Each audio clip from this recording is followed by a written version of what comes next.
नमस्कार, मैं हूं संतोष पाठक और आप देख रहे हैं द न्यूज लॉन्चर।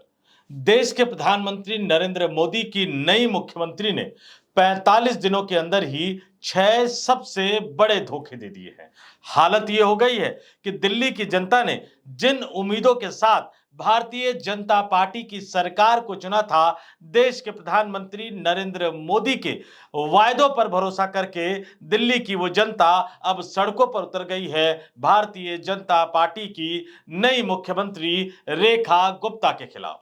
6 सबसे बड़े धोखे। और शायद ही दिल्ली की जनता का कोई वर्ग बचा हो जिसने भारतीय जनता पार्टी से धोखा न खाया हो। दिल्ली के टैक्सी चालक परेशान हैं, ऑटो चालक परेशान है, मरीज परेशान है, दिल्ली की महिलाएं परेशान है, दिल्ली के छात्र और छात्राएं परेशान है, दिल्ली में रहने वाले तमाम लोग परेशान हैं। दिल्ली के मुख्यमंत्री, देश के प्रधानमंत्री नरेंद्र मोदी के मुख्यमंत्री रेखा गुप्ता के हाथों से लगातार मिल रहे धोखे। एक धोखा मिलता है, उससे अभी तक उबर भी नहीं पाते हैं कि दूसरा बड़ा झटका दिल्ली की मुख्यमंत्री रेखा गुप्ता दे देती है। एक के बाद एक दिल्ली वासियों को झटका मिल रहा है और यह झटका सिर्फ दिल्ली वासियों को ही नहीं मिल रहा, बल्कि दिल्ली के पड़ोस के राज्य में रहने वाले जिलों के लोगों को भी मिल रहा है। दिल्ली के पड़ोस में जो गौतम बुद्ध नगर, नोएडा, गाजियाबाद, उत्तर प्रदेश, जहां योगी आदित्यनाथ मुख्यमंत्री है, उनको भी झटका मिल रहा है। और एक तरफ दिल्ली के जो दूसरी तरफ हरियाणा, जहां भारतीय जनता पार्टी की सरकार वहां भी है, नायब सिंह सैनी मुख्यमंत्री है, वहां के लोगों को भी झटका मिल रहा है। यानी नरेंद्र मोदी की नई मुख्यमंत्री, दिल्ली की नई मुख्यमंत्री सिर्फ दिल्ली वासियों को ही नहीं, बल्कि यूपी वासियों को भी, उत्तर प्रदेश वासियों को भी और हरियाणा के वासियों को भी झटके पे झटके दिए जा रही है, धोखे पे धोखे दिए जा रही है। सवाल नरेंद्र मोदी से भी पूछा जा रहा है और जवाब योगी आदित्यनाथ और नायब सिंह सैनी को भी ढूंढना चाहिए, क्योंकि गाजियाबाद की हालत सबको पता है, गौतम बुद्ध नगर नोएडा की हालत सबको पता है, गुड़गांव फरीदाबाद की हालत सबको पता है। इसलिए ये सवाल सिर्फ एक मुख्यमंत्री से नहीं, बीजेपी के कई मुख्यमंत्रियों से बन रहा है। और मैं आपको बताऊंगा एक एक करके कि किस तरह से दिल्ली वासियों के साथ 6 सबसे बड़े धोखे किए हैं भारतीय जनता पार्टी की नई मुख्यमंत्री ने। मोदी की नई मुख्यमंत्री रेखा गुप्ता ने सबसे बड़ा झटका, जो हाल का ताजा धोखा हम इसको कह सकते हैं, वो दिल्ली के टैक्सी चालकों को दिया, दिल्ली के ऑटो चालकों को दिया। और इससे 50,000 से ज्यादा टैक्सी चालक और 1 लाख से ज्यादा ऑटो रिक्शा के मालिक और चालक प्रभावित हुए हैं। और क्या धोखा दिया, आपके स्क्रीन पर मैं खबर दिखा रहा हूं, प्रभात खबर की खबर है। हेडलाइन देखिए, दिल्ली गवर्नमेंट, सीएम रेखा गुप्ता ने बंद कर दी केजरीवाल सरकार की एक और फ्री स्कीम। यानी अब ये लिखना पड़ रहा है, एक और फ्री स्कीम, यानी एक के बाद एक तमाम जो योजनाएं हैं वो बंद कर दी गई है। और ये खबर क्या है कि दिल्ली में केजरीवाल सरकार के समय फिटनेस की जांच के लिए कोई पैसा नहीं लगता था। दिल्ली की पूर्व केजरीवाल सरकार ने 2019 से इस नियम को लागू कर रखा था। लेकिन अब भारतीय जनता पार्टी ने सत्ता में आने के बाद 1 अप्रैल 2025 से फिटनेस जांच के लिए पैसा लेना तय कर दिया है। और इस फैसले की जानकारी भी टैक्सी चालकों और ऑटो चालकों को तो तब हुई जब वो इस नए साल के लिए फिटनेस जांच करवाने के लिए गए। और पहले जो लिया जाता था 200 रुपए और 400 रुपए, ऑटो के लिए 200 रुपए और टैक्सियों के लिए 400 रुपए, इसे आम आदमी पार्टी की सरकार ने 2019 में बंद कर दिया था। लेकिन रेखा गुप्ता ने सत्ता में आने के बाद अब सीधे सीधे एक फैसला कर दिया, 200 वालों का भी, अब 200 वालों को भी नुकसान है, पहले तो फ्री में ही होता था।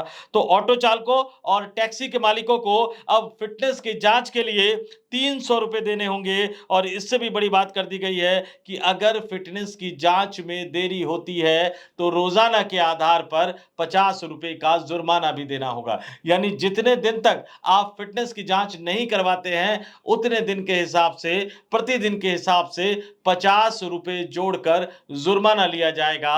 यानी दिल्ली के ऑटो चालकों को, दिल्ली के टैक्सी चालकों को एक बड़ा झटका दे दिया है। और इस बात को ध्यान रखिएगा कि जब दिल्ली के ऑटो चालकों को, टैक्सी चालकों को, ऑटो वालों को, टैक्सी वालों को फिटनेस जांच के लिए पैसा देना पड़ेगा, जुर्माने का पैसा देना पड़ेगा, तो अंततः उसकी वसूली हमसे और आपसे ही की जाएगी। दिल्ली में यात्रा करने वाले, टैक्सियों का इस्तेमाल करने वाले, ऑटो का इस्तेमाल करने वाले दिल्ली के लोगों से ही किया जाएगा। तो ये सबसे बड़ा धोखा, जो ताजा धोखा हम इसको कह सकते हैं, क्योंकि धोखे की एक लंबी कहानी है और दिल्ली की जनता किस तरह से सड़कों पर उतर रही है। टैक्सी चालकों ने, ऑटो चालकों ने इसका विरोध कर दिया है। इनकी यूनियन ने साफ साफ दिल्ली के मुख्यमंत्री भारतीय जनता पार्टी की सरकार के खिलाफ बिगुल फूंक दिया है, सरकार के इस फैसले का विरोध करते हुए।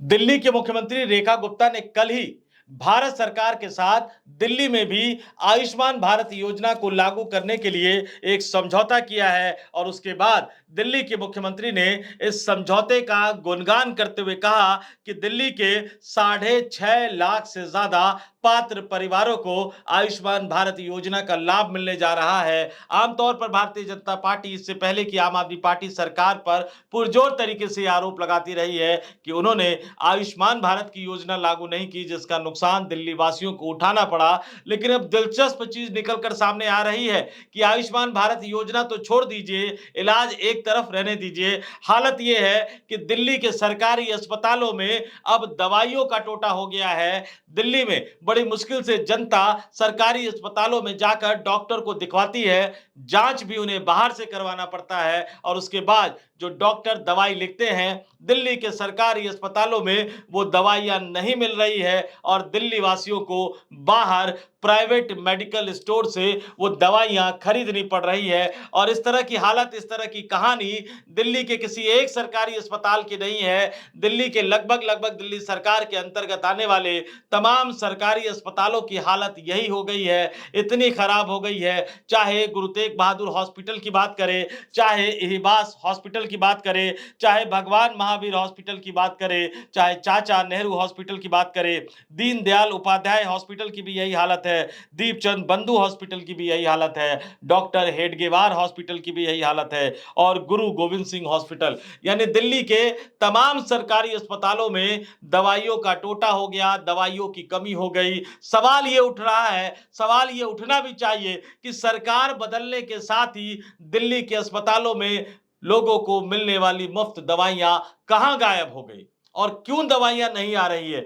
इसके पीछे कहीं कोई गड़बड़ झाला तो नहीं है। भारतीय जनता पार्टी की सरकार की नीयत पर भी सवाल उठ रहे हैं, भारतीय जनता पार्टी की सरकार की क्षमता पर भी सवाल उठ रहे हैं और मरीजों के साथ इसे सबसे बड़ा धोखा बताया जा रहा है। आपके स्क्रीन पर मैं एक खबर दिखा रहा हूं, इस खबर को देखिए, न्यूज़ 18 हिंदी की खबर है और इसकी हेडलाइन भी देखिए।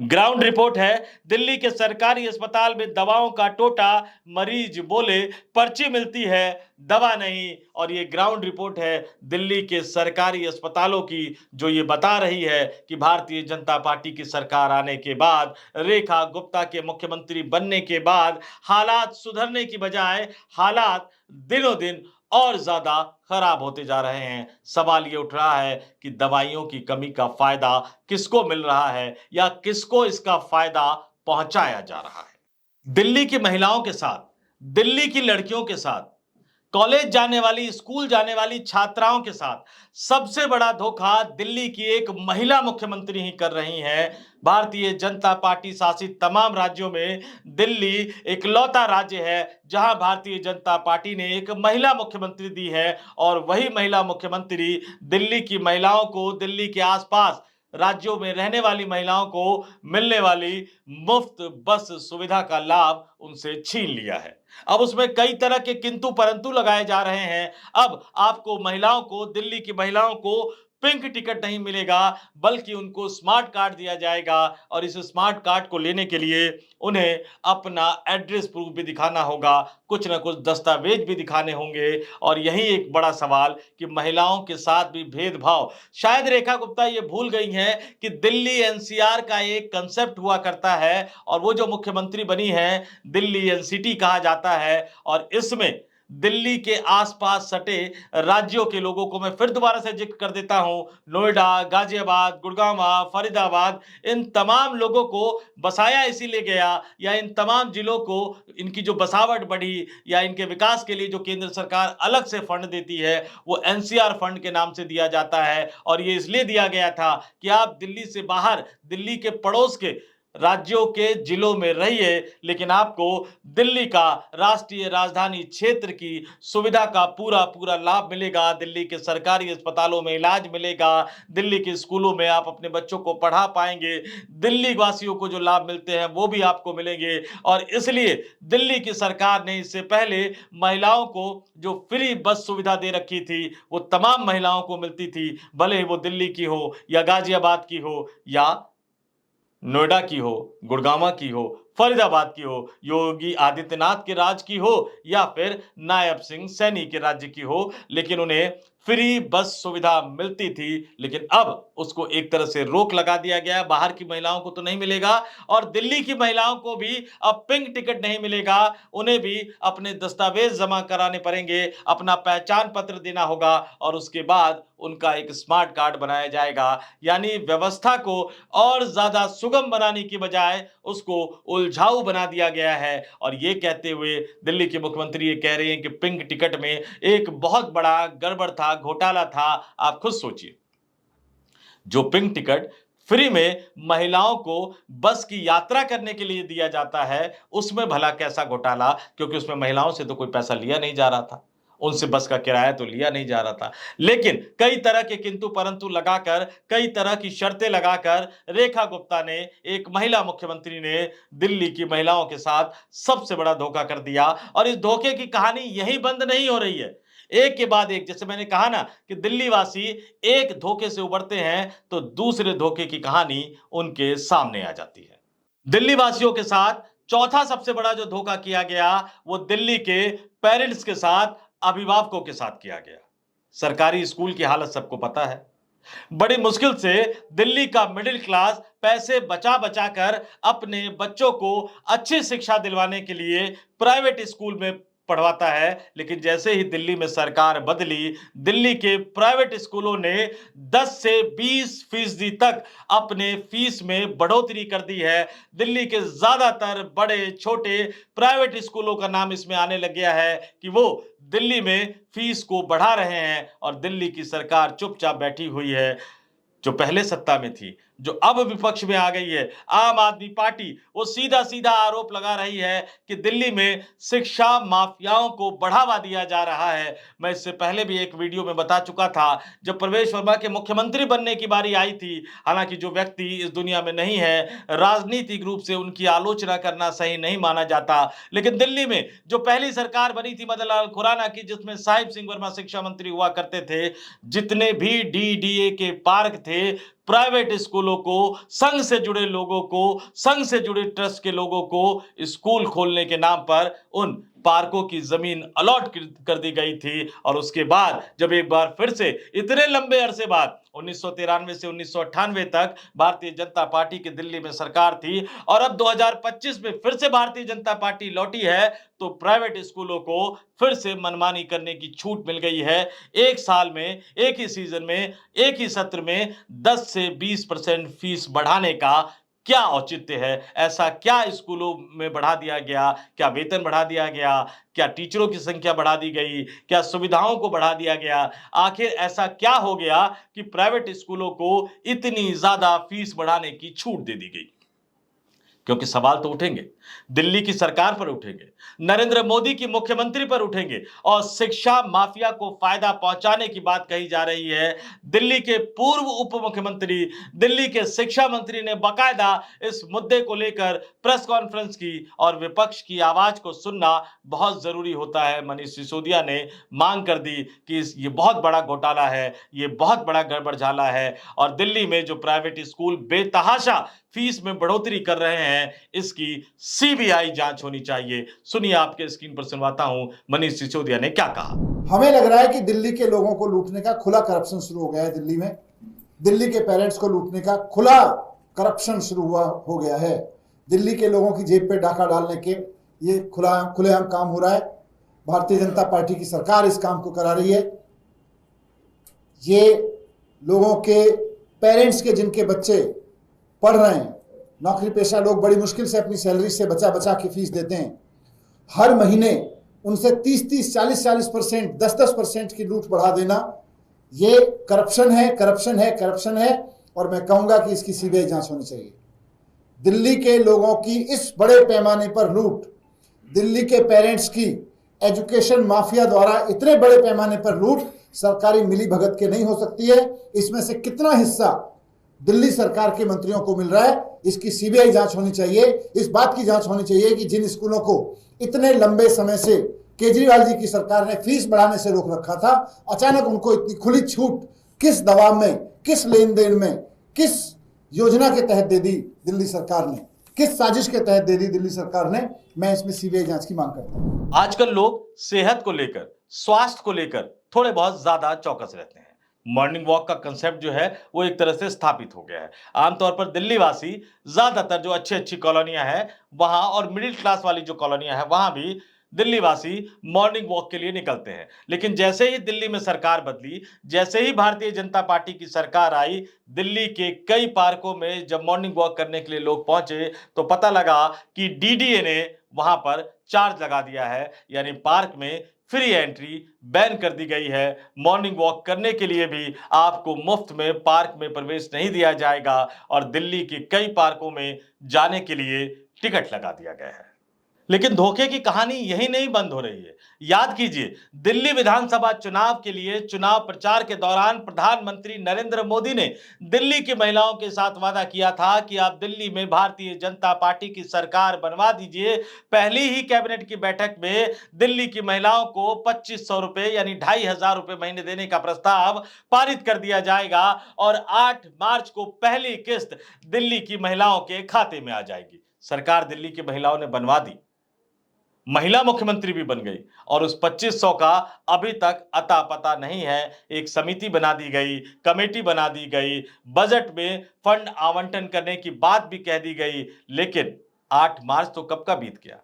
सरकार बने हुए भी 45 दिन हो गए, लेकिन अभी तक दिल्ली की महिलाओं के खाते में 2500 आना तो छोड़ दीजिए, उसके लिए प्रोसेस ही ढंग से शुरू नहीं हुआ है। कमेटी बनाकर, मंत्रियों की एक कमेटी बनाकर इसको एक तरह से ठंडे बस्ते में डाल दिया गया है। और अगर आएगा भी, चुनाव के समय आएगा भी, तो उसमें कई तरह के किंतु परंतु लगे होंगे, कई तरह की शर्तें लगी होंगी, आय का कॉलम होगा, कई तरह की बंदिशें होगी।